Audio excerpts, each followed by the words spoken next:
Hi, I'm Wendi B, and welcome. We're super excited to have our guest tonight who's back for a second time from Hawaii, Heidi Siefkas. Welcome, Heidi. Thank you, Wendi. So, what have you been working on since publishing your new book? After publishing When All Balls Drop, which was released last September, 5 years after the accident that sparked my life change, as well as writing the book, I've been traveling around the world, sharing my story and the inspirational message of the book in Florence, Italy, in Kauai. Florence, Italy. Okay, we love that. Kauai, which is where I now call home. And by the way, I was in Kauai with Heidi. Oh, it's a beautiful place. And it was where I finished writing When All Balls Drop. I've also revisited my roots and where other components of that story takes place. So Boston, Massachusetts, in the Midwest, near La Crosse, Wisconsin, and of course here in South Florida, that has been my home for nearly 10 years. Okay, and I know you just got back from Cuba too. I did a signing in Cuba as well. And so the birth of your first book, is that leading to any more children along with that first book? It is a career for a lifetime. So the sequel was already planned before this was even officially released.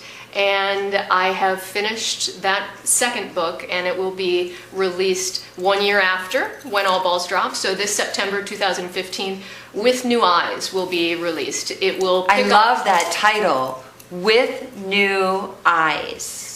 New perspective, new way of looking at the world. Yes, the takeaway of my experience where I had a freak accident and so my health was in peril. I also discovered that my marriage wasn't as faithful as I had assumed, and I had a loss of my career. I had to look at that situation with new eyes. So With New Eyes picks up where this book leaves off, and it follows me through various travels that I find familiar faces in familiar places, and they remind me of a former self and parts of myself that I want to rekindle. And I also adventure to unfamiliar places, and those unfamiliar places give me a new perspective to where I was living at the time and why I keep travel as a component of my life. I know you're working on another new project. You've finished your second book and you're getting ready to launch that, and there's something new and exciting brewing. I could have never imagined the success of the message and the book When All Balls Drop to progress so quickly. But last month, I partnered with a company and a screenwriter in Los Angeles, and so the screenplay and the on-screen version of When All Balls Drop will be coming to audiences worldwide. I have a feeling it will be towards the end of this year or beginning of 2016. We're still at the beginning stages where we're on weekly phone calls, and I'm involved in the entire process as the expert of the story. And so it was. You are the story. I am the story, but it is very validating that it's not only going to inspire on the page, but now also on screen.